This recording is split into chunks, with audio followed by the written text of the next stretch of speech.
दर्शकहरू नमस्कार। एबिसी वाचमा यहाँहरूलाई हार्दिक स्वागत छ। म अनन्त अनुराग। नेपालको भूमि देवभूमि हो, हामी मान्दै आएका छौँ र यो कुरा समय काल परिस्थितिले बिस्तारै पुष्टि पनि गर्दै गएको छ। नेपालको यो भूमिमा नेपाली जनले ठुल्ठुला व्यक्तिहरू आफ्नै माटो पानीमा पाए।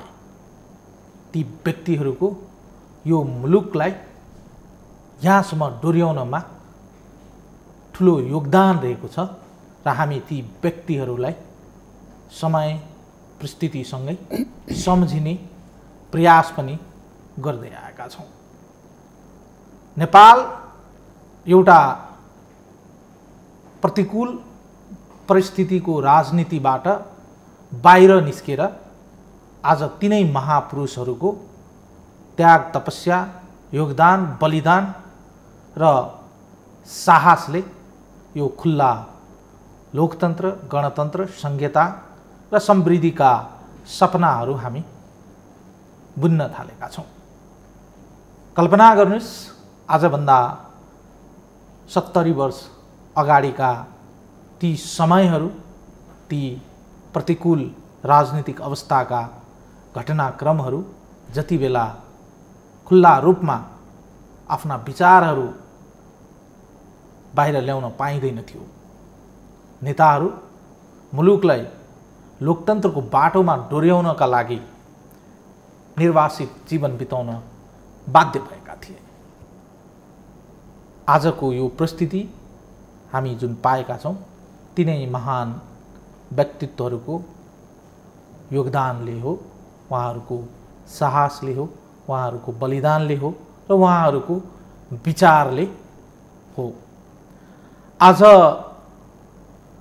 नेपालका कम्युनिस्ट आन्दोलनका एकजना अग्रज संस्थापक महासचिव स्वर्गीय पुष्पलाल श्रेष्ठको 41औं स्मृति दिवस हो।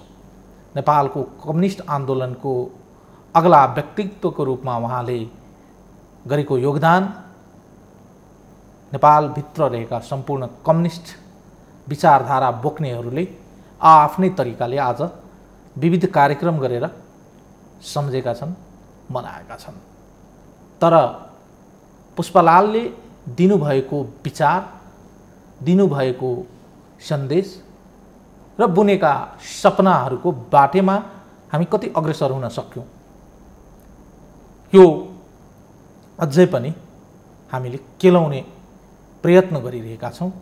र कम्युनिस्ट पार्टीकै नेतृत्वमा अहिले समयानुकूल 2/3 सरकार छ र हामी आजको यो समयलाई तिनै महापुरुष, तिनै नेपालका एकजना सशक्त लोकतान्त्रिक आन्दोलनका अगुवा स्वर्गीय पुष्पलाल श्रेष्ठको 41औं यो स्मृति दिवसमा उहाँलाई सम्झिने प्रयास गरेका छौँ र उहाँलाई, उहाँको विचारलाई मान्ने कम्युनिस्ट विचारधारालाई अनुग्रहण गरेका व्यक्तिहरूलाई उहाँको सपना, उहाँको विचार, उहाँको चरित्र, उहाँको आदर्श, उहाँको मूल्य मान्यतामाथि आज हामी केही कुराकानी गर्नेछौँ। हामीसँग बहसको लागि हुनुहुन्छ नेकपाका स्थायी कमिटी सदस्य हुनुहुन्छ, नेता हुनुहुन्छ र सबैभन्दा योभन्दा पर पुष्पलालसँग लामो समय सँगै बसेर उहाँको मातहतमा रहेर राजनीति गर्नुभएका नेता युवराज गेवाली, उहाँले कार्यक्रममा स्वागत गरौँ। युवराजी, स्वागत छ यहाँलाई कार्यक्रममा। धन्यवाद। पहिलो प्रश्न नै गर्न मन लाग्यो। सँगै काम गरेको एकजना व्यक्तित्व जो यो मुलुकको लोकतान्त्रिक आन्दोलनका एकजना अग्ला व्यक्तित्व हुनुहुन्छ, आम गरिब जनताको लागि विचार प्रवाह गर्ने नेता हुनुहुन्थ्यो। जुन नेताले आजभन्दा धेरै वर्ष अगाडि जति बेला चाहिँ प्रतिबन्धित अवस्थामा कम्युनिस्ट विचारधारालाई बीजारोपण गर्नुभयो, तिनै नेतासँग सँगै बसेर काम गर्दाको तपाईको व्यक्तिगत अनुभूति के रह्यो र तपाईले के सिक्नुभयो उहाँबाट? आज 41औं पुष्पलाल स्मृति दिवस, यो स्मृति दिवसको सन्दर्भमा म कमरेड पुष्पलालप्रति हार्दिक श्रद्धाञ्जली व्यक्त गर्न चाहन्छु, उहाँको सम्झना गर्न चाहन्छु। र तपाईले भने जस्तो म उहाँसित सँगसँगै काम गरेको भन्दा पनि पुष्पलालले नेतृत्व गरेको पार्टीभित्र, उहाँको पार्टी अन्तर्गत रहेर विभिन्न ठाउँमा विद्यार्थी क्षेत्रमा काम गर्दा, कलेजमा पढ्दाखेरि त्यहाँ काम गरियो सक्रियतापूर्वक। त्यसपछि जिल्ला कमिटीको सदस्य भावसम्म रहेर त्यसबेला काम गरे हो। त्यसो भएर उहाँसित सँगसँगै लामो समय काम गरेको भन्नुभन्दा पनि उहाँको मातहतमा उहाँले सञ्चालन नेतृत्व गरेको पार्टीमा रहेर सक्रियतापूर्वक काम गरेको चाहिँ हो। तर उहाँसित भेटघाट मेरो छोटो भेटघाट हो। 2030 सालमा 30 सालमा बनारसमा पार्टी कामकै सन्दर्भमा पार्टीको कामको रिपोर्टिङ गर्नको लागि पनि र उहाँसित प्रत्यक्ष भेटेर कतिपय राजनीतिक समस्याहरू जो देशमा त्यति बेलाको सन्दर्भमा कम्युनिस्ट पार्टीभित्र गम्भीर समस्या केही देखा परेको थियो, त्यस सन्दर्भमा पनि अलि प्रष्ट हुनुको लागि पनि हामी दुईजना साथी थियौँ। हामी दुईजना बनारसमा गएर हप्ता दिनसम्म उहाँसितै बसेर विभिन्न विषयमा, राजनीतिक विषयमा व्यापक छलफल, कुराकानी, प्रशिक्षण लिने विषयमा, छुट्टा छुट्टै विषयमा, विभिन्न विषयमा, तत्कालका केही विषयहरूमा त्यो गरे हो। र उहाँलाई प्रत्यक्ष भेटेको भनेको त्यही बनारसकै पार्टीको हेडक्वार्टरमा हो। सँगै बसेको, सँगै भेटेको र त्यति बेला उहाँका आनी बानी व्यवहारहरू र उहाँ कसरी जीवन बिताउनु भएको थियो त्यो बेला प्रत्यक्ष मैले देखेको, भोगेको, उहाँको जीवनस्तर, उहाँले कसरी दैनिक जीवन कसरी बितिरहेको थियो भन्ने कुराको चाहिँ एउटा अनुभूति छ।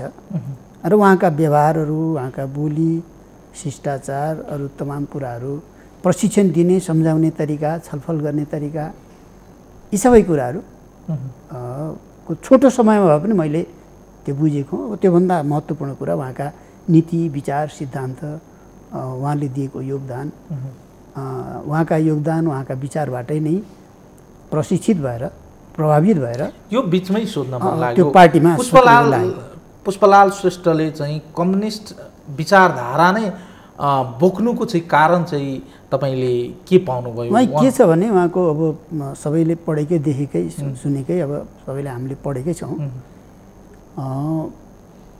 त्यति बेला जहाँनिया निरङ्कुश शासन, त्यो अन्धकारयुक्त शासन देशमा कस्तो बेला भनेदेखि चाहिँ शुक्रराज शास्त्रीले जनतालाई चेतनशील गराउन राजनीतिको माध्यमबाट कठिन हुने भएको हुनाले उहाँले धार्मिक प्रवचनको माध्यमबाट जनतालाई चेतनशील गराउनुपर्छ भनेर त्यो उपाय अपनाउनु भएको थियो। र धार्मिक प्रवचन दिँदाखेरि पनि त्यो सह्य भएन राणा शासकहरूलाई, र उहाँलाई चाहिँ के भन्दा गोली ठोकेर मारियो शुक्रराज शास्त्रीलाई। त्यो बेला, त्यो परिस्थितिमा पार्टीगत राजनीति, त्यसमा पनि कम्युनिस्ट पार्टीको राजनीतिलाई अगाडि बढाउनु भनेको चाहिँ आजको अवस्थामा उभिएर त्यति बेलाको अवस्थाको कुरा चाहिँ सोच्दाखेरि त्यो ज्यादै कठिन, ज्यादै खतरायुक्त कुरा थियो। र जम्माजम्मी त्यसमा पनि 5 जनाको बिचमा, सुरुमा त अब 4 जनाले नै कलकत्तामा गएर गर्नुभयो, पछि चाहिँ के भन्दाखेरि एकजना सामेल भएपछि 5 जनाले गठन गरेको त्यो पार्टी थियो। र 5 जनाको बिचमा गठन भएको पार्टी त्यस्तो अन्धकारयुक्त बेलामा कम्युनिस्ट पार्टी गठन गरेर यो पार्टीले जित्छ, एक दिन देशमा क्रान्ति हुन्छ, जनवादी क्रान्ति हुन्छ, देशमा समाजवाद आउँछ, देशमा साम्यवाद आउँछ र मानव जातिको बीचको जुन खालको असमानता, वर्गीय, जातीय, लैङ्गिक असमानता छ, विभेद छ, कुनै दिन यसको अन्त्य हुन्छ, यो देशमा अन्त्य गर्न पर्छ। त्यो गर्न सकिन्छ भन्ने आत्मविश्वास त्यो साह्रै ठुलो कुरा थियो, धेरै महत्त्वपूर्ण थियो। आज मान्छे कम्युनिस्ट हुन सजिलो छ किनभने कम्युनिस्ट पार्टीको सत्ता छ, शासन कम्युनिस्ट पार्टीको हातमा छ।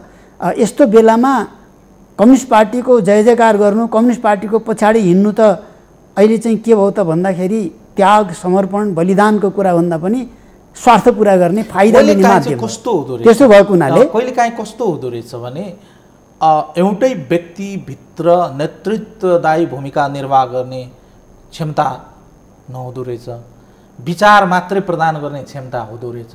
कहिलेकाहीँ विचार प्रदान गर्नभन्दा पनि नेतृत्व गर्ने क्षमता हुँदो रहेछ, विचार प्रदान गर्न चाहिँ नसक्ने अवस्था हुँदो रहेछ। पुष्पलालको सन्दर्भलाई हामीले पल्टाएर पढ्दा उहाँमा यो दुईटै गुण चाहिँ एकसाथ चाहिँ कम्बाइन भएर आएको देखिन्छ, विचार पनि अनि नेतृत्व पनि। यस्तो चाहिँ एउटै चाहिँ विलक्षण प्रतिभा जस्तो देखिन्छ। यो तपाईँ चाहिँ अब भेटघाट गर्नुभएको छ, यो चाहिँ उहाँको यो गुणलाई चाहिँ कसरी त्यो के छ भन्नुहुन्छ भने त्यस्तो बेलामा त्यो आत्मविश्वासका साथ कम्युनिस्ट पार्टी गठन गर्न उहाँले किन सक्नुभयो, कुन पृष्ठभूमिमा भन्दाखेरि पहिलो कुरा त देशमा भएको जुन एउटा अन्धकारयुक्त शासन, अन्याय अत्याचार जुन जानिया राणा शासन थियो, त्यो अन्याय अत्याचारबाट जनतालाई कसरी मुक्त गर्ने, देशलाई कसरी मुक्त गर्ने भन्ने त्यो एउटा प्रश्न उहाँको दिमागमा बालकालदेखि नै त्यो रह्यो।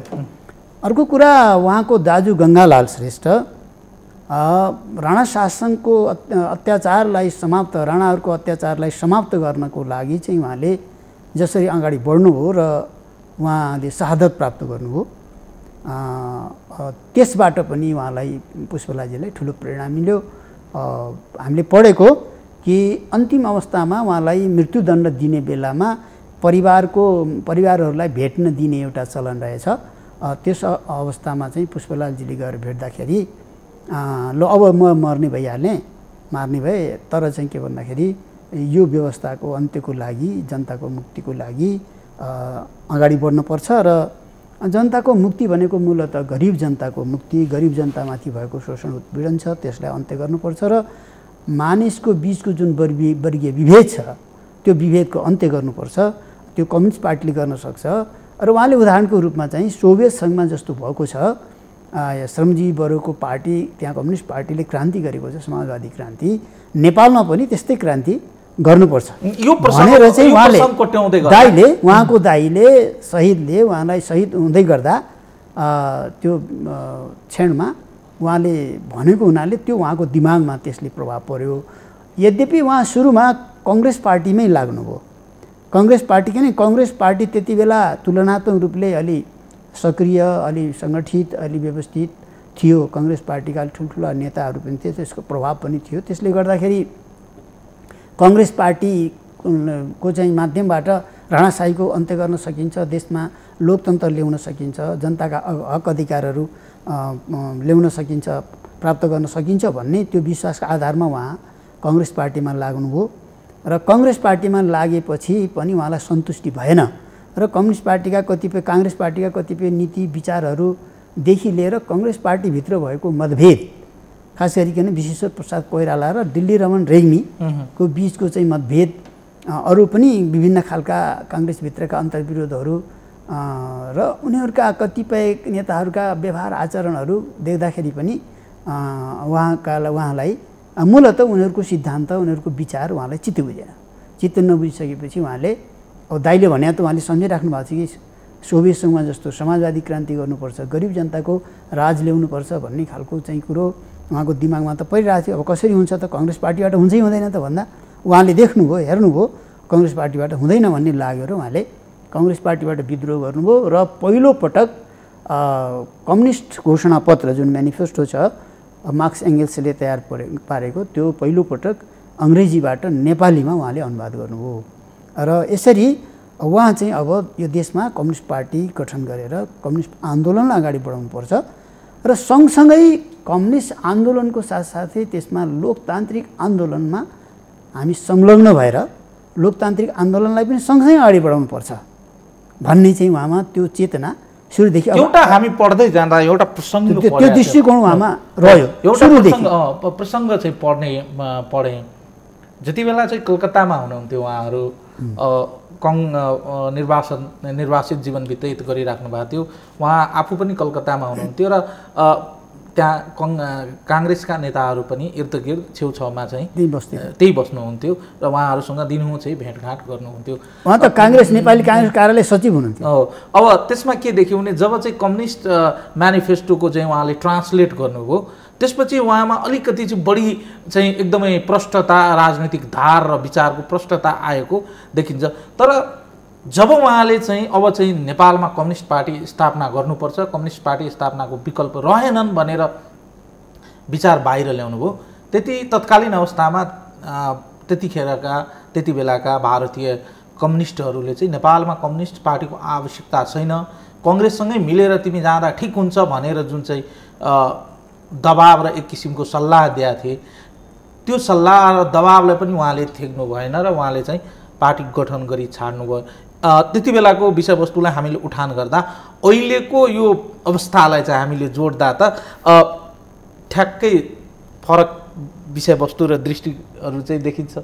नेपालको राजनीतिमा अहिलेसम्मको अनुभवबाट के प्रश्न देखियो भने नि, जहानिया राणा शासनको अन्त्य गर्नको लागि जुन 2007 सालमा क्रान्ति भयो, त्यो क्रान्तिको नेतृत्व नेपाली काङ्ग्रेसले गर्यो, किनकि काङ्ग्रेस ठुलो पार्टी थियो। कम्युनिस्ट पार्टी 6 सालमा गठन भएर त्यसले आफ्नो सङ्गठनको विस्तार गर्दै थियो, तर पनि त्यो अलिक कमजोर अवस्थामा थियो। कमजोर अवस्थामा भए तापनि जनताका ज्वलन्त समस्याहरू, राष्ट्रिय स्तरका समस्या र स्थानीय स्तरका तमाम समस्याहरूलाई उठाएर कम्युनिस्ट पार्टीले विभिन्न ठाउँमा चाहिँ के भन्दाखेरि आन्दोलन पनि सञ्चालन गरिरहेको थियो। त्यसो भएको हुनाले त्यति बेला कङ्ग्रेसले राणाशाही विरोधी आन्दोलनमा नेतृत्व गर्यो, तर कम्युनिस्ट पार्टी पनि सक्रियतापूर्वक राणाशाही विरोधी आन्दोलनमा संलग्न भयो। त्यसो भएर राणा शासनको अन्त्य गर्दाखेरि पनि काङ्ग्रेस र कम्युनिस्ट मिलेरै गरेको देखियो है।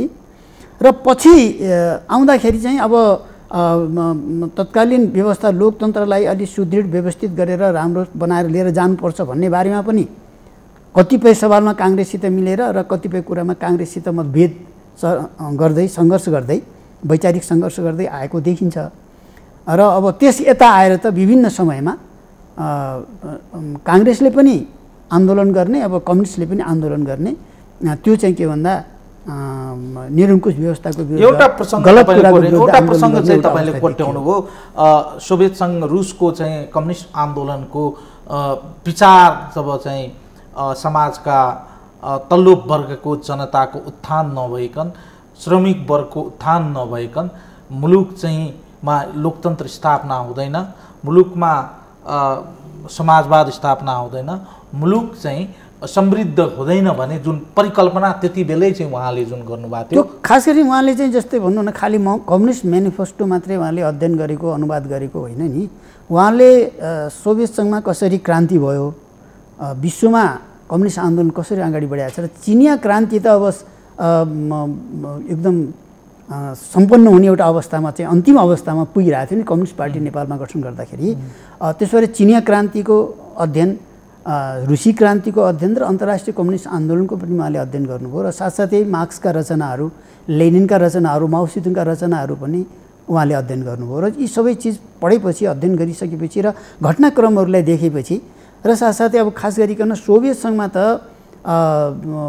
1917मा अक्टोबर समाजवादी क्रान्ति सम्पन्न भइसकेको थियो र त्यसले विश्वव्यापी प्रभाव पारेको थियो संसारभरि, कि श्रमजीवी वर्गले, सर्वहारा वर्गले लडेर पुँजीपति वर्गलाई परास्त गरेर, निरङ्कुश व्यवस्थालाई, पुँजीपति वर्गको व्यवस्थालाई, शासनलाई पनि परास्त गरेर श्रमजीवी वर्गको, गरिब वर्गको शासन चाहिँ ल्याउन सक्दो रहेछ भन्ने कुरा चाहिँ पहिलोपटक त्यो सोभियत सङ्घमा पुष्टि गरेर देखियो संसारमा पहिलोपटक। त्यसो भएर त्यसबाट पुष्पलालजीले अध्ययन गरेर त्यसबाट सिक्नुभयो, त्यसबाट प्रेरणा पनि लिनुभयो। त्यसले गर्दाखेरि सोभियत क्रान्ति, रुसको चाहिँ चिनिया सफलताको दिशातर्फ उन्मुख भइरहेको चिनिया क्रान्ति र अरू संसारभरको कम्युनिस्ट आन्दोलन त्यसलाई व्यापक रूपमा विस्तार भइरहेको थियो। सोभियतसँग जुन बेला क्रान्ति भएको थियो त्यो बेला विभिन्न देशमा कम्युनिस्ट पार्टीहरू धमाधम गठन भइरहेको थियो, व्यापक रूपमा तिनको विस्तार भइरहेको थियो, मार्क्सवादको एकदम व्यापक प्रचार प्रसार भइरहेको थियो, त्यसले आकर्षित गरिरहेको थियो। त्यस्तो अवस्थामा चाहिँ ती सबै कुराबाट पनि उहाँ प्रभावित भएर नेपालमा कम्युनिस्ट पार्टी बनाउनुपर्छ, गठन गर्नुपर्छ। यसले लोकतान्त्रिक आन्दोलनलाई पनि सँगसँगै अगाडि बढाउनुपर्छ र साथसाथै यो चाहिँ एउटा सीमित पुँजीवादी लोकतन्त्रमा मात्रै नरहेर त्यसले चाहिँ अन्तिममा जनवादी क्रान्ति र साथसाथै समाजवादी क्रान्तिको तहमा पुग्नुपर्छ। नेपालमा समाजवाद ल्याउनुपर्छ, त्यहाँसम्म पुर्याउनुपर्छ मुलुकलाई। त्यो मात्रै होइन, कुनै दिन विश्वमा साम्यवाद आउँछ भन्ने चाहिँ विश्वासका साथ जस्तै पुष्पलालले चाहिँ कम्युनिस्ट विचारधारालाई अंगीकार गरिसकेपछि वा विचारधारामा चाहिँ आफू प्रष्ट भइसकेपछि र विश्व कम्युनिस्ट आन्दोलनको बारेमा अध्ययन गरिसकेपछि नेपालमा चाहिँ समाजवाद उहाँको परिकल्पना थियो वा साम्यवाद उहाँको परिकल्पना थियो? अब यहाँ प्रश्न के हुनु जरुरी छ भने हामी कम्युनिस्ट भनेको साम्यवादी भने होइन, अङ्ग्रेजीमा कम्युनिस्ट हो, नेपालीमा साम्यवादी। हाम्रो अन्तिम लक्ष्य हुन्छ नि, उच्चतम लक्ष्य, यद्यपि त्यो धेरै टाढाको कुरा हो, त्यो कति सय वर्ष लाग्छ होइन, तर त्यो के हो त भन्दाखेरि समाज निरन्तर रूपमा परिवर्तनशील छ, गतिशील छ र विकासशील छ र समाज सधैँ निरन्तर अगाडि बढ्छ। कुनै बेला मान्छे बाँदर थियो, कुनै बेला समाज चाहिँ एउटा आदिम युगमा थियो, जङ्गली युगमा थियो, त्यो विकसित भएर आज हामी हेरिरहेछौँ। हामी बालक हुँदाखेरि, केटाकेटी हुँदाखेरि हाम्रो समाज कस्तो थियो, आज कहाँ पुगिसक्यो। हामी भर्खर विश्वलाई जान्दाखेरि संसार कस्तो थियो, आज कहाँ पुगिसक्यो।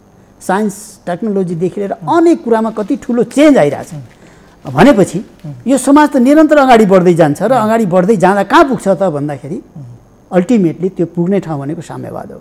यो हाम्रो के हो, संसारभरिका कम्युनिस्टहरूको, मार्क्सवादीहरूको त्यो एउटा अन्तिम लक्ष्य हो, उच्चतम लक्ष्य हो नि। तर त्यो धेरै वर्षपछिको, त्योभन्दा अगाडि समाजवाद आवश्यक छ। बिना समाजवाद साम्यवाद आउँदैन। र समाजवाद पनि हाम्रो देश जस्तो देशमा, पछाडि परेको देशमा समाजवाद भन्दा पनि अगाडि जनवादी व्यवस्था, त्यो समाजवादको आधार तयार गर्ने व्यवस्था होइन, यो छुट्टै अरू व्यवस्था नभएर त्यो समाजवादसँग जोडिएको लिङ्केज छ, यसको समाजवादसँग सम्बन्धित छ र समाजवादको तयारीको लागि चाहिँ जनवादी क्रान्ति गर्नुपर्छ भनेर हामी नेपालका कम्युनिस्टहरू त्यो भन्दै आएको छौँ। प्रायः सबैले जनवादी व्यवस्था, जनवादी क्रान्ति, अहिले हामी जनताको जनवाद भन्छौँ। पूर्व नेकपा एमाले त्यसलाई जनताको बहुदलीय जनवाद भन्यो। पुष्पलालजीले नयाँ जनवादी क्रान्ति, नयाँ जनवादी व्यवस्था भनेर उहाँले डकुमेन्टहरू लेख्नुभयो। त्यति बेला हामी त्यसलाई नै मानेर अगाडि बढ्यौँ भनेपछि यसरी जनवाद, समाजवाद र लास्टमा साम्यवाद। त्यसरी कम्युनिस्टलाई बुझ्दाखेरि तपाईले अहिले नै साम्यवाद ल्याउने भनेर ढङ्गले पनि बुझ्नु भएन। जनतन्त्र, समाजवाद, त्यसपछि साम्यवाद, त्यो अन्तिम लक्ष्य संसारभरि कम्युनिस्ट हो। तर कतिपय देशमा त्यो हुने कि नहुने भन्ने कुरा चाहिँ लक्ष्य त हो, हुने नहुने कुरा चाहिँ बाङ्गोटिङ्गो बाटो कहाँ पुगिन्छ भन्ने कुरा हो। होइन, बाटो चाहिँ बाङ्गोटिङ्गो छ, तर पुग्ने ठाउँ, डेस्टिनेसन, अन्तिम डेस्टिनेसन त्यही हो। यो हामीले आज मानौ नमानौ, आजका मानिसले यो साम्यवाद भन्दा यो काल्पनिक कुरा हो, यो असम्भव कुरा हो भनेर भन्छन्। आज जे विकास भइरहेछ नि हामी देखिरहेछौँ नि, कुनै बेला हामी कल्पना गर्थ्यौँ। आज हामीले असम्भव ठानेका कामहरू सम्भव भइरहेछन्। अब मान्छेहरू मङ्गल ग्रहमा बसाइसर्ने, चन्द्रमामा बसाइसर्ने स्थिति आइसकेको छ। कुनै बेला हामीले कल्पना गर्थ्यौँ र गर्दैनथ्यौँ भनेपछि यो पोलिटिकल सिस्टम पनि यो अगाडि बढ्दै जाने हो, इकोनोमिक सिस्टम पनि अगाडि बढ्दै जाने हो। अगाडि बढ्दै जाँदाखेरि चाहिँ हामी कम्युनिस्टहरूको विश्वास के हो भने यो साम्यवादमा पुग्छ। कुनै बेला समाज साम्यवादी नै थियो, वर्ग थिएन, त्यो आदिम साम्यवाद। जुन बेला चाहिँ के भन्दाखेरि वर्ग थिएन, कुनै जाति थिएन, कुनै वर्ग थिएन, कुनै राज्य थिएन, शोषण थिएन, उत्पीडन केही पनि थिएन, मान्छे जङ्गली अवस्थामा थियो, सबै बराबर थिए। तर अब आउने साम्यवाद भनेको त्यो अत्यन्त विकसित, सभ्य र चाहिँ यो विकसित साम्यवाद, त्यो आदिम साम्यवाद अब हामीले ल्याउन खोजेको विकसित सभ्य साम्यवाद हो। त्यो धेरै वर्षपछिको कुरा हो, त्यो अहिले सम्भव छैन। तर अहिले सम्भव के हो त भन्दाखेरि अब हामी नेपालको सन्दर्भमा चाहिँ अहिले जनताको जनवादी चरणबाट हामी अगाडि बढिरहेछौँ। अहिले जनताको जनवादी व्यवस्थाको पहिलो चरणमा हामी छौँ र यसलाई विकसित गर्दै गर्दै हामी समाजवादमा जान चाहन्छौँ। समाजवाद अहिले हाम्रो रणनीतिक लक्ष्यको रूपमा रहेको छ। यही कुरा पुष्पलालजीले भने, अब मैले जोड्न खोजेँ के भने पुष्पलालजीले पनि नेपालमा राणाशाहीको अन्त्यपछि एउटा डेमोक्रेटिक व्यवस्था, बहुदलीय प्रजातन्त्र त्यो ल्याउनुपर्छ र त्यो बहुदलीय प्रजातन्त्रको माध्यमबाट जनतालाई प्रशिक्षित गर्नुपर्छ, शिक्षित गर्नुपर्छ, जनतालाई सङ्गठित गर्नुपर्छ, जनतालाई आन्दोलित गर्नुपर्छ र जनता जति शिक्षित हुन्छन्, जति आन्दोलित हुन्छन्, जनताले जति धेरै राजनीति बुझ्छन् त्यति नै क्रान्तिको लागि पनि परिस्थिति मेच्योर हुन्छ, परिपक्व हुन्छ। धेरै मान्छेले बुझेपछि त्यस्तो हुँदै जाँदाखेरि कुनै बेला सशस्त्र क्रान्ति गर्नुपर्ने स्थिति पनि आउन सक्छ। त्यसको लागि पनि हामी तयार हुनुपर्छ हैन। र उहाँको अर्को कल्पना पनि के थियो भन्दाखेरि यदि सशस्त्र क्रान्ति गर्न परेन भने पनि जनआन्दोलन या जनविद्रोहबाट विभिन्न तरिका हुन सक्छन्। जनविद्रोहबाट पनि क्रान्ति हुन सक्छ, नभए सशस्त्र क्रान्ति गर्नुपर्ने छापामारै युद्ध चाहिँ गरेर जानुपर्ने एउटा स्थिति पनि आउन सक्छ। तर त्योभन्दा अगाडि शक्ति सुदृढ गर्नुपर्छ, जनतालाई सचेत गर्नुपर्छ, व्यापक रूपमा जनतालाई परिचालित गर्नुपर्छ, जनतालाई बढीभन्दा बढी जनताको ठुलो सङ्ख्यालाई कम्युनिस्ट पार्टीको वरिपरि गोलबन्द गर्नुपर्छ, सङ्गठित गर्नुपर्छ र परिस्थितिलाई मेच्योर बनाउनुपर्छ, परिपक्व बनाउनुपर्छ। त्यसो भएको हुनाले चाहिँ यो मान्यताको आधारमा उहाँले चाहिँ तपाईँको 2017 सालमा राजाले संसद विघटन गरेपछि पुष्पलालजीले के भन्नु भनेदेखि चाहिँ विघटित संसदको पुनस्थापना गर्नुपर्छ भनेर राजनीतिक नारा अहिले यसलाई बनाउनुपर्छ। त्यहाँ कम्युनिस्ट पार्टीमा तीनटा विचार, राजनीतिक सन्दर्भमा तीनटा विचार देखे। एउटा विचार संविधान सभाको चुनाव गर्नुपर्छ भन्ने विचार देखियो। अर्को विचार पुष्पलालजीले विघटित संसदको पुनस्थापना गर्नुपर्छ भनेर चाहिँ भन्ने कुरा चाहिँ उहाँले राख्नुभयो।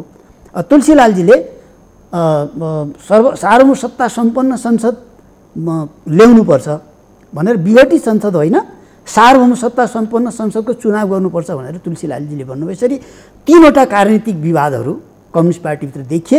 त्यसमा पुष्पलालजीले राजाले जुन संसदलाई घाँटी निमुठेको छ, जनताले 2/3 बहुमत दिएर जुन संसद बनाएको छ, मतलब जनताले जुन चुनेर प्रतिनिधि पठाएको छ संसदमा, त्यसमा नेपाली काङ्ग्रेसको 2/3 बहुमत थियो।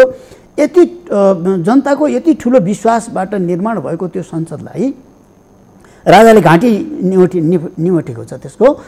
त्यसलाई चाहिँ पुनस्थापित गर्ने नारा चाहिँ के हुनसक्छ, बढ्ता प्रभावशाली कार्यकारी हुनसक्छ र धेरैलाई चाहिँ यसले गोलबन्द गर्न सकिन्छ भनेर यो राजनीतिक ट्याक्टिकली राजनीतिक रूपमा चाहिँ यो कुरा उठाउनुपर्छ। त्यो काङ्ग्रेसको पनि माग हो, हुने भयो, कम्युनिस्टको पनि माग हुने भयो र यो आम धेरै पोलिटिकल पार्टीहरूको माग हुने भयो। त्यसो भएको हुनाले त्यो बढी सम्भव छ।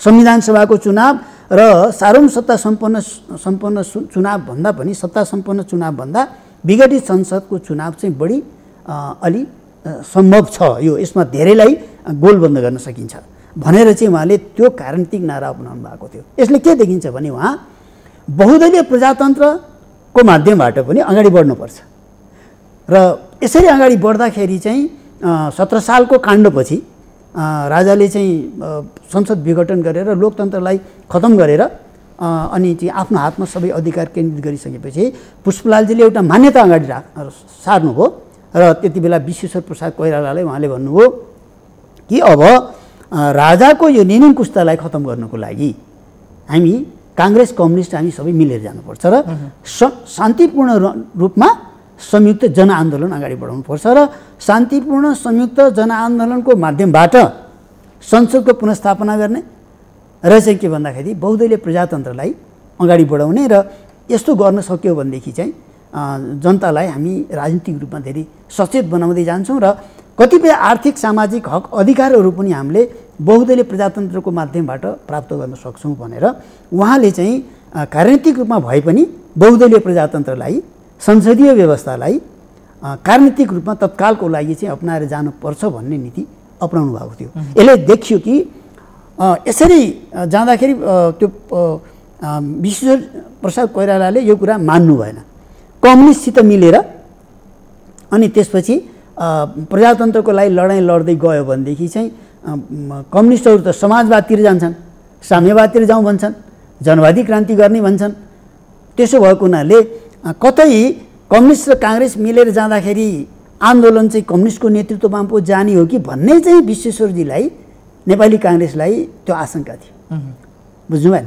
त्यो आशंका थियो। त्यसले गर्दाखेरि उहाँ कम्युनिस्टले मिल्न चाहनु भएन। उहाँले राजतन्त्र कम्युनिस्टहरू आन्दोलनलाई अगाडि बढाउँदै जाँदा राजतन्त्र फाल्ने दिशातर्फ जान सक्छन्, गणतन्त्रतिर जान सक्छन्। हुन पनि कम्युनिस्ट त गणतन्त्रवादी थिए। केही समय उनीहरू संवैधानिक राजतन्त्र मानेर बसे तापनि अन्तत उनीहरू त गणतन्त्रमा जान्थे। त्यो कुरा त काङ्ग्रेसलाई थाहा थियो, विश्वेश्वरजीलाई थाहा थियो।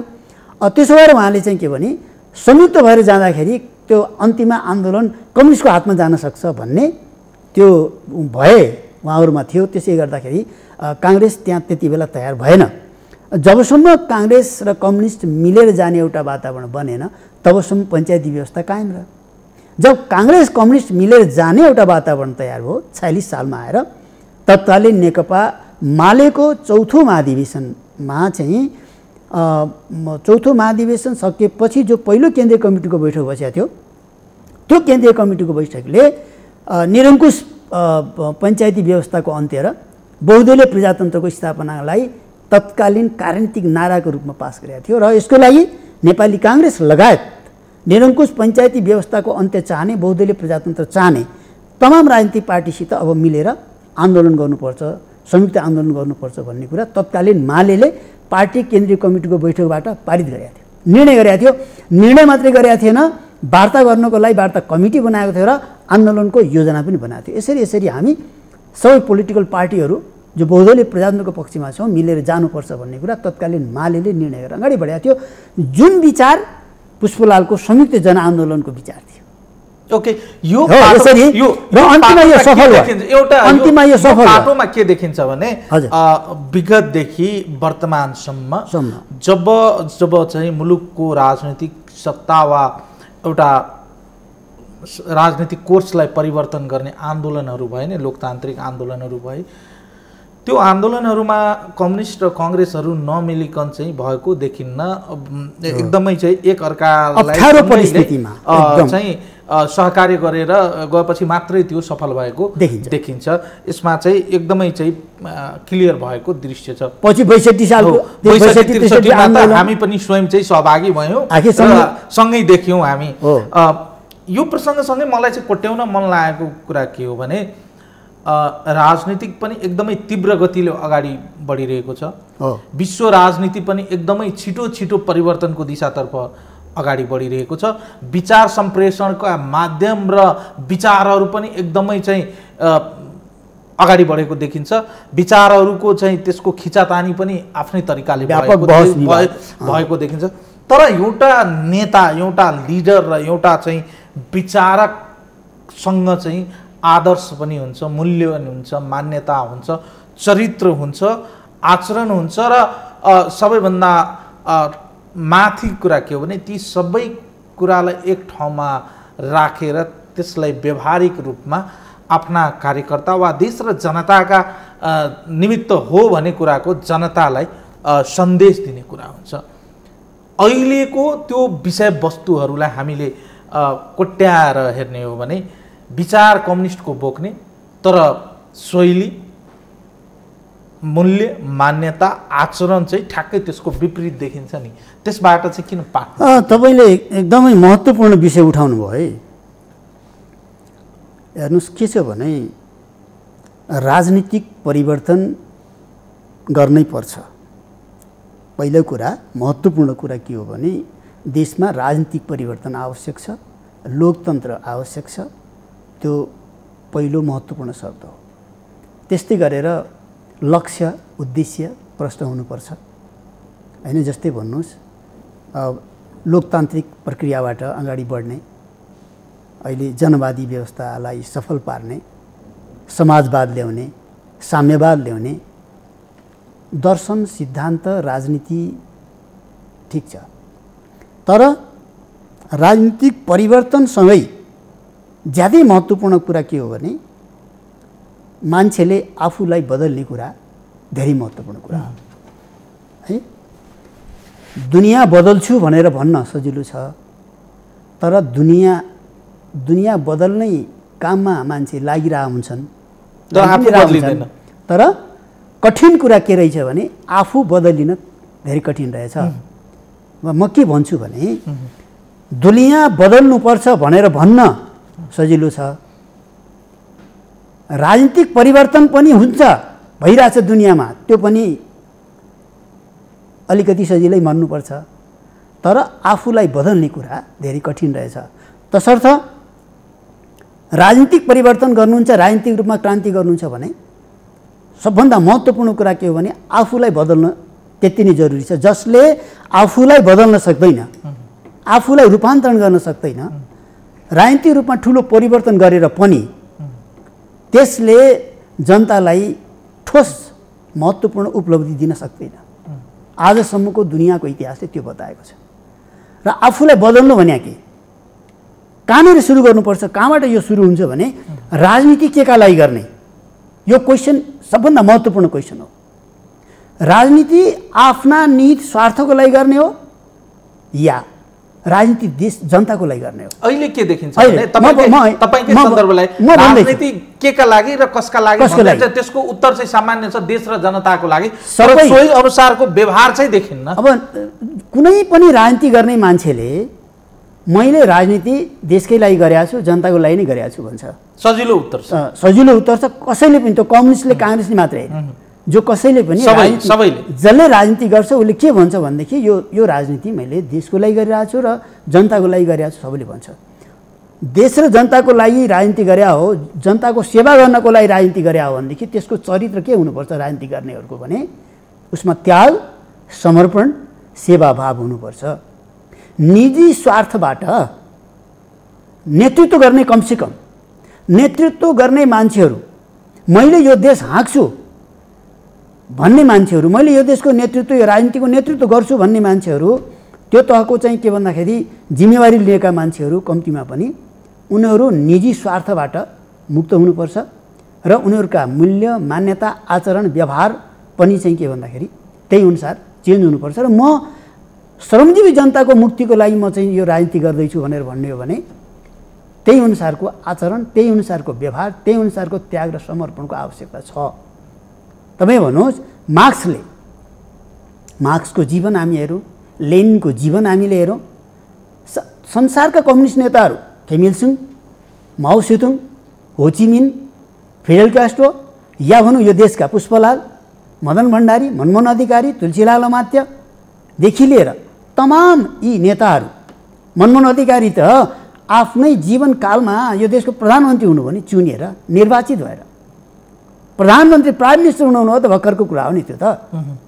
कमसेकम पनि यो देशको निर्वाचित प्रधानमन्त्रीको यही संसदीय व्यवस्थाभित्र यो देशको निर्वाचित प्रधानमन्त्रीको लाइफस्टाइल कस्तो थियो, उहाँले कस्तो जीवन बिताउनुहुन्थ्यो, त्यसबाट त कमसेकम सिक्न सकिन्छ। मदन भण्डारी त दुई ठाउँबाट संसदीय चुनाव जित्नुभयो नि, केही समय भए पनि संसदीय अभ्यासमा उहाँ आउनुभएको थियो।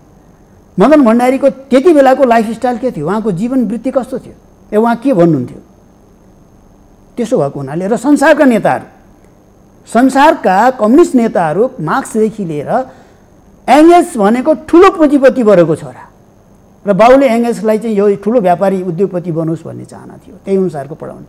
तर एङ्गेल्सले कम्युनिस्ट पार्टीमा लागेर आफ्नो सारा सम्पत्ति, सारा न्युसवार गरिदिए, त्यागिदिए। यही नै हो चाहिँ एउटा डेडिकेसन, एउटा त्याग, समर्पण। धनी भएर पनि, अत्यन्त धनी भएर पनि देश र जनताको लागि आफ्नो सम्पत्ति कुर्बानी दियो, आफ्नो ज्यान, आफ्नो सारा चाहिँ बुद्धि, विवेक, आफ्नो सम्पत्ति सब त्यागिदिएको छ। अर्थात् के छ भने नेतृत्व गर्ने, विश्वेश्वरलाई हेर्नुहोस् न, यहाँ काङ्ग्रेसभित्र हेर्नुहोस्, कृष्णप्रसाद भट्टराई हेरौँ न, हामी अरू तमाम नेताहरू हेरौँ न, सुवर्ण शमशेर, अरू कुरा छोडिदिउँ न, सुवर्ण शमशेर सम्पत्ति के कमी थियो, तर सारा पार्टीको लागि सारा सम्पत्ति त्यागे। कमसेकम त्यो पनि एउटा उदाहरण हो कि हो। राजनीति यदि जनताको सेवाको लागि हो भने त त्यसको राजनीति गर्नेहरूको जीवन सिम्पल लिभिङ, हाई थिङ्किङ भनिन्छ नि, होइन, सादा जीवन, उच्च विचार हुनुपर्छ र सादा जीवन नै बिताउनुपर्छ। तर यो ठ्याक्कै उल्टो छ। नेपालमा चाहिँ के देखिन्छ, यो आरोप चाहिँ लाग्ने गरेको छ, खास गरिकन कम्युनिस्ट विचारधारामाथि विश्वास गर्ने र कम्युनिस्ट राजनीति गर्नेहरूमाथि।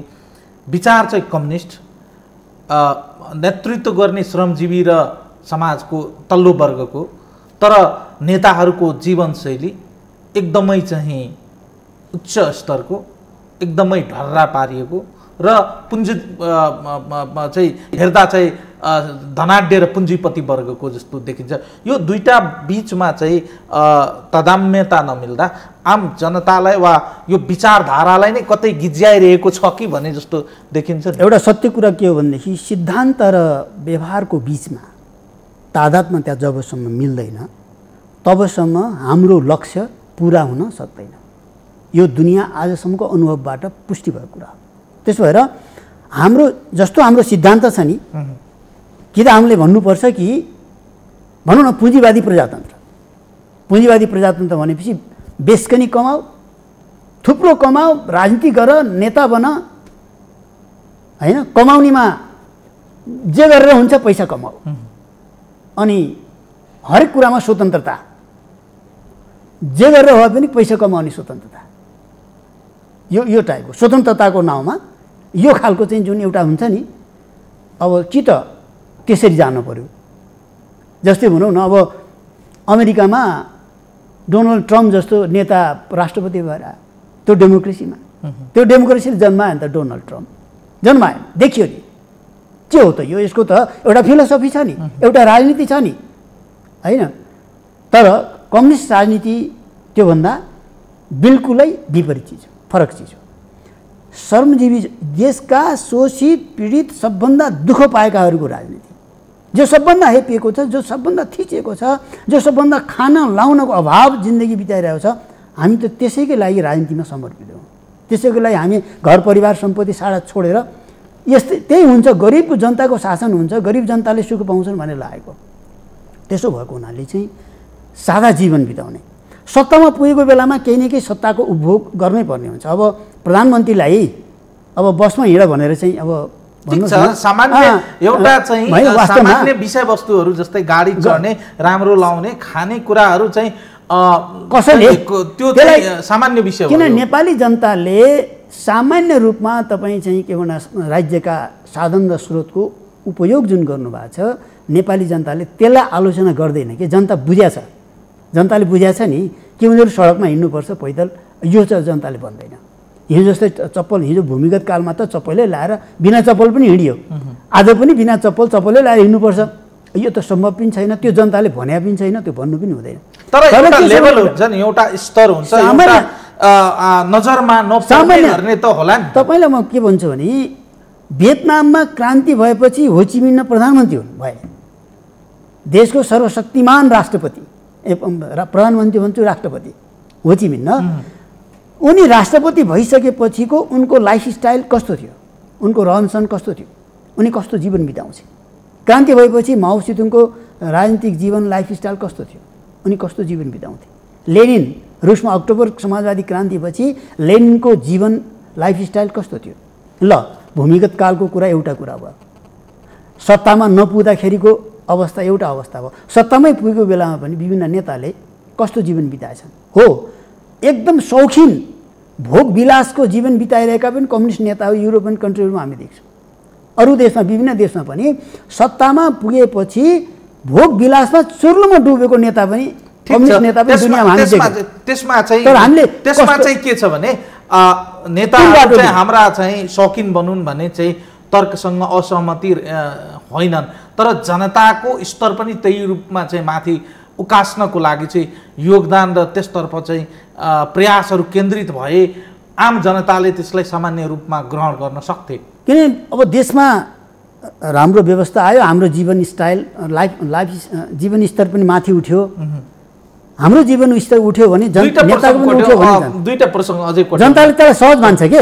जस्तै भन्नुहोस् न, हाम्रो जीवन स्तर माथि उठ्यो भने नेताको पनि जीवन स्तर त माथि उठ्छ नि। दुईटा प्रसङ्ग अझै कोट्याउन बाँकी छ, मैले एउटा प्रसङ्ग कोट्याउन मन लाग्यो। जस्तै नेपालको कम्युनिस्ट आन्दोलनलाई अध्ययन गर्दै जाँदा चाहिँ टुट फुट गुट उपगुट र व्यक्ति केन्द्रित कम्युनिस्ट आन्दोलनमा चाहिँ केन्द्रित भएको सन्दर्भहरू चाहिँ हामी देख्छौँ। अहिले आएर चाहिँ अब दुईटा ठुला कम्युनिस्टहरू एक ठाउँमा चाहिँ एकत्रित हुनुभएको छ र निर्वाचनको माध्यमबाट आम जनताले लोकतान्त्रिक पद्धतिबाट चाहिँ सत्तामा पुर्याएका छन्। अब चाहिँ बाटो चाहिँ समृद्धिको हो है, सपना समृद्धिको हो है।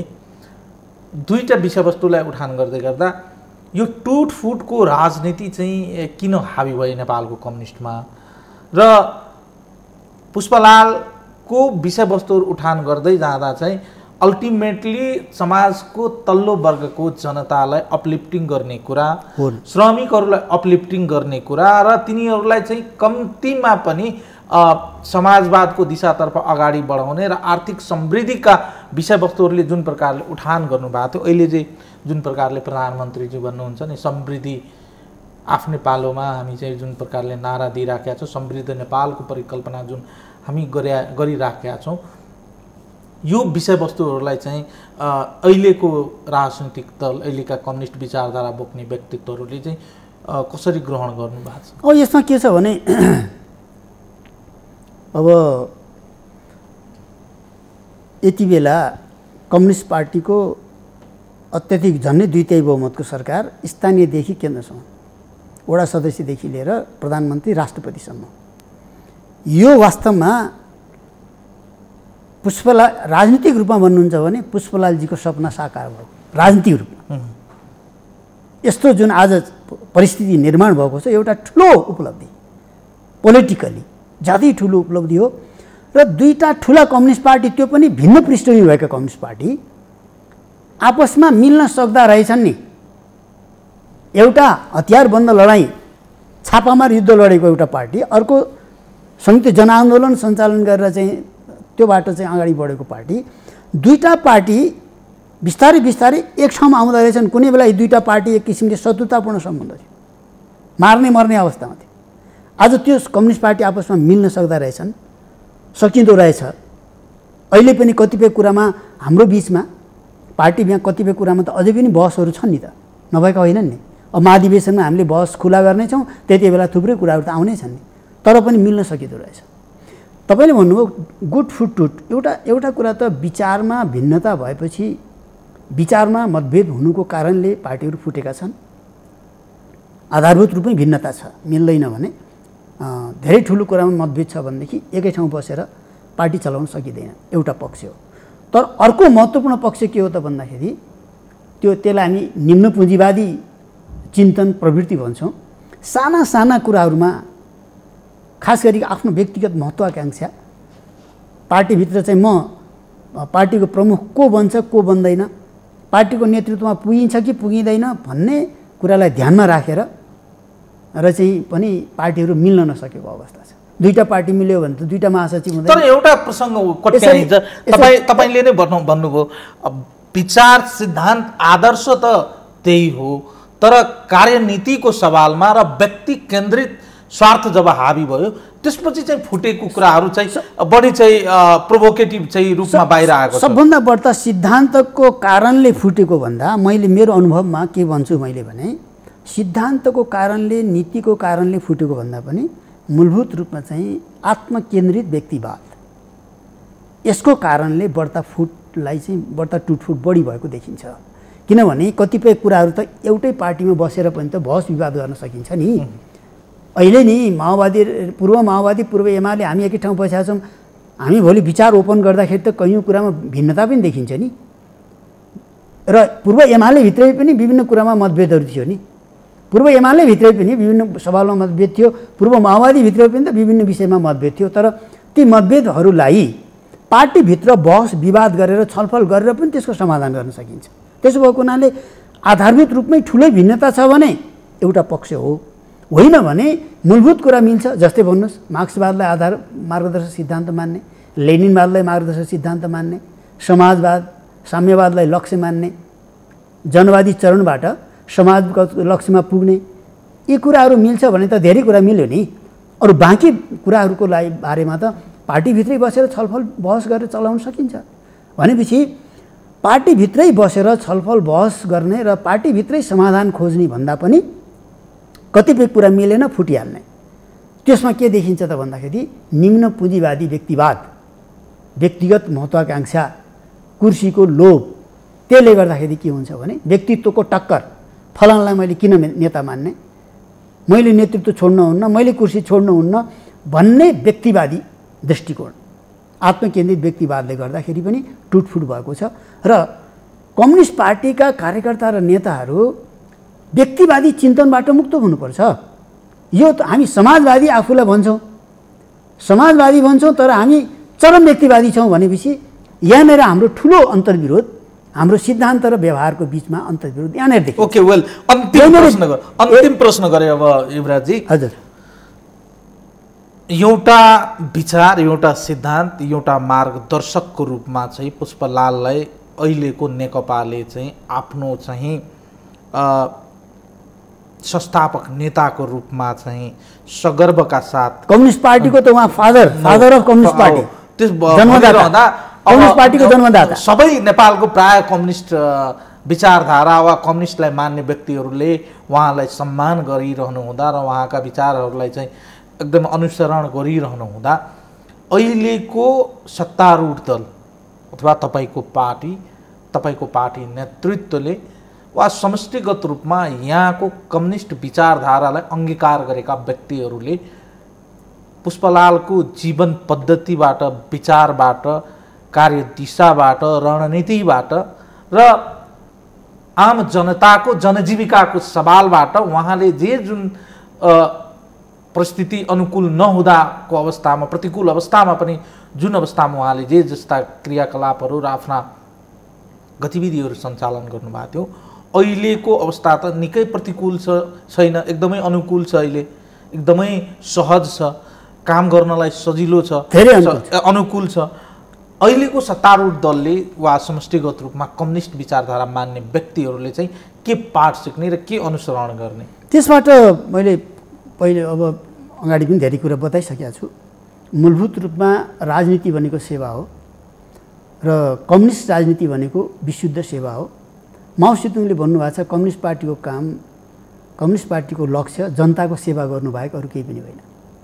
यो मार्क्सवाद भनेको पनि यो सिद्धान्त, यो राजनीति, यो कम्युनिस्ट पार्टी र हामी जो काममा लागिरहेछौँ सम्पूर्ण रूपमा जनताको सेवा बाहेक अर्को हाम्रो लक्ष्य छैन, अर्को हाम्रो उद्देश्य छैन, अर्को हाम्रो काम पनि छैन। जनताको सेवा गर्ने मान्छेहरू जनस्तरकै हुनुपर्छ। जनस्तरको नभएर तपाईँको वर्गीय आधार जनताभन्दा धेरै फराकिलो भइसक्यो, धेरै अलग भइसक्यो भने तपाईँले जनताको सेवा गर्छु भने पनि त्यहाँ त्यो ठाउँमा तपाईँ त्यो काम गर्न तपाईँ सक्नुहुन्न, अथवा जनताले पत्या दिँदैन, जनताको विश्वासै हुँदैन। किनकि तपाईँले राजनीतिक शक्तिलाई प्रयोग गरेर पैसा कमाउनेतिर लाग्नुभयो भने ओभरनाइट करोडपति हुन्छ मान्छे। यो शक्ति अहिलेको तागत छ नि, यो शक्तिलाई नै प्रयोग गरेर पैसा कमाउनेतिर मात्रै जम्मी पैसा कमाउनेतिर लाग्ने, झन्डा कम्युनिस्ट पार्टीको बोक्ने, नारा कम्युनिस्ट पार्टीको लगाउने, तर काम चाहिँ कम्युनिस्ट पार्टीको शक्तिलाई प्रयोग गरेर पैसा कमाउने, कमिसन खाने, भ्रष्टाचार गर्ने काम गरियो भने त्यो कमिसन र भ्रष्टाचार भनेको देशलाई, राज्यलाई, जनतालाई लुटेर मात्रै हुन्छ। यो जनता लुट्ने काम हो। राज्यलाई प्रयोग गरेर, राज्यको शक्ति प्रयोग गरेर, कम्युनिस्ट पार्टीको शक्ति प्रयोग गरेर तपाईँ रातारात करोडपति बन्ने काममा लाग्नु भएको छ भने तपाईँ सोझै जनतालाई, देशलाई लुटिराख्नु भएको छ, ठगिराख्नु भएको छ। र कम्युनिस्ट सिद्धान्तको विरुद्धमा र यो शत्रुतापूर्ण काम हो, यो कम्युनिस्ट पार्टीको विरुद्धको त्यो काम कोही लागेको छ भने, मैले अमुकलाई कसैलाई भन्नु खोजेको होइन, त्यो त सम्बन्धित व्यक्तिलाई थाहा छ नि मैले के गर्दैछु भन्ने कुरो। हरेक नेतालाई, हरेक कार्यकर्तालाई थाहा छ कि मैले कम्युनिस्ट सिद्धान्त आचरण अनुसार मैले काम गरेको छु कि छैन भन्ने कुरो प्रत्येकको आत्मालाई थाहा छ नि, अरूलाई थाहा नभए पनि। त्यसमा रसिद भरपाई नहोला, भ्रष्टाचारको रसिद भरपाई हुँदैन, तर पनि मान्छेको जीवन स्तर तपाईँ हेर्नुभयो भनेदेखि अनि काम चाहिँ जम्मीमा राजनीति गर्छ तर ऊ चाहिँ करोडौँ कमाइरहेछ भनेदेखि कहाँबाट आयो? त्यो मन्त्रीको तलब कति हुन्छ, सांसदको तलब कति हुन्छ, मेयरको तलब कति हुन्छ, तलब भत्ता। त्यसले आफ्नो खर्च परिवार चलाएर अनि कति पैसा कमाउन सक्छ? दुनियाँलाई थाहा छैन, पब्लिकलाई थाहा छ यो कुरा। त्यसो भएर जनताले होइन, हामीले खाएको तलब भत्ता भनौँ न, हामी सत्तामा पुग्दाखेरि मन्त्री सांसदहरूले खाएको तलब भत्ताको धेरै आलोचना होइन। मुख्य कुरा के हो भन्दा त्यो तलब भत्ताबाट आफ्नो जीवन, सामान्य जीवन बिताउन सक्नु पर्यो होइन। राज्यको न्यूनतम रूपमा मात्रै सुविधा लिने काममा जानु पर्यो। माथिदेखि तलसम्म एउटा प्रचलन सुरु गर्न सक्नुपर्छ कि न्यूनतम रूपमा मात्रै तलब सुविधा लिने। अनि जनताले विश्वास गर्छ यिनीहरू हाम्रो लागि गरिरहेछन् भनेर। त्यसो नगरेर अधिकतम रूपमा सेवा सुविधा, भोग विलास, ऐस आराम, यो कुरा जनताले प्रत्यक्ष देखिरहेको हुन्छ। हामीमाथि विश्वास ढल्छ, जनताको विश्वास ढल्छ। किन जनता त धेरै घुमतिर मोडहरू पार गर्दै धेरै दुःख कष्ट सहेर यहाँसम्म आइपुगेको छ जनताहरू। त्यसो भएको हुनाले काङ्ग्रेसको 2/3 पनि हेरिरहेको छ, काङ्ग्रेसको बहुमत पनि हेरिरहेको छ र कम्युनिस्टको 2/3 पनि जनताले हेर्दैछ। राजालाई 30 वर्ष हेरी राजाको शासन हेऱ्यो, बिचमा ज्ञानेन्द्रको शासन पनि जनताले हेरिरहेछ, तुलना गरिरहेछ। त्यसो भएको हुनाले यो कम्युनिस्टहरूको लागि धेरै ठुलो अवसर हो, नेपाली जनताको लागि पनि ठुलो अवसर हो, मौका हो, यो धेरै अनुकूल अवसर हो। यसलाई मुख्य रूपमा देश र जनताको पक्षमा समर्पित भएर निस्वार्थ त्यागको भावनाका साथ अहिले पनि आज पनि हामी निस्वार्थ त्यागको भावना साथ लाग्नुपर्छ। यसले जनतामा विश्वास जगाउँछ। केही यिनीहरूले हाम्रो लागि गर्छन्, जस्तै भन्नुहोस् न, हिजो मर्न जाऊ भन्दा गए मान्छेहरू हो, हाम्रो निर्देशनमा मान्छे मर्न तयार भए, हाम्रो निर्देशनमा मान्छे शहीद हुन तयार भए भने अरू हामीले चाहिँ के भन्दाखेरि तिमी यो काम गर भनेपछि हिजो पार्टीले निर्णय गरेपछि जे निर्णय गर्छ त्यसलाई पालन गरेर आउने यिनै पार्टी पङ्क्ति, यही पार्टी पङ्क्ति हो नि, होइन? अब त्यो पार्टी पङ्क्तिलाई अब जनताको सेवाको लागि उत्पादनमा संलग्न, देशलाई उत्पादन बढाऊ, उत्पादनमा लाग, सम्पूर्ण चाहिँ के भन्दाखेरि जनतालाई पनि उत्पादनमा लगाऊ, आफू पनि उत्पादनमा लाग र नेताहरू निस्वार्थ रूपले जनताको सेवामा समर्पित हो। यसरी चाहिँ हामी लाग्न सक्यौँ भनेदेखि के हुन्छ? भ्रष्टाचार खत्तम गर्न सकिन्छ, कमिसन तन्त्र खत्तम गर्न सकिन्छ, जनताबाट विश्वास आर्जन गर्न सकिन्छ। यसले समृद्धि प्राप्त हुन्छ। जब पार्टीका मानिसहरू नै, नेतृत्वमा तहकामा बसेका मानिसहरू नै कमिसन तन्त्रमा लागे, भ्रष्टाचारमा लागे भने के हुन्छ? यसले देशको समृद्धिमा ठुलो अवरोध सिर्जना हुन्छ र जनताबाट अविश्वास हुन्छ र यसले समाजवाद पनि ल्याउन सकिन्छ। आशा गरौँ पुष्पलालबाट यो कुरा सिक्नुपर्छ हामीले।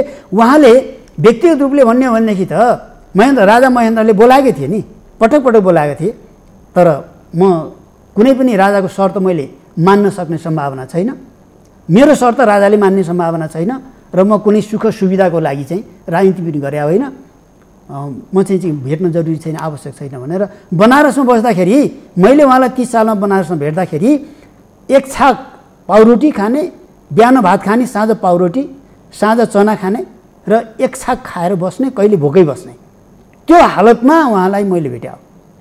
त्यो हालतमा साँझ खाने चिज थिएन उहाँ। पार्टी यता चाहिँ सारा ठुलो दमन भइरहेको थियो, लेबी पनि जाँदैन थियो। त्यस्तो अवस्थामा चाहिँ के खाने भन्ने समस्या थियो। त्यस्तो अवस्थामा पनि उहाँ चाहिँ के भन्दा अत्यन्त दुःख सहेर उहाँले जीवन बिताउनु भएको थियो र वास्तवमा भन्ने हो भने एक छाक खाँदाखेरि चाहिँ त्यसले चाहिँ ग्यास्ट्रिक भयो, ग्यास्ट्रिक बढ्दै बढ्दै गएर अल्सर भयो। यसले चाहिँ वास्तवमा साँच्चै भन्ने हो भने त्यही कारणले नै उहाँको अन्तिममा डेथ भएको छ।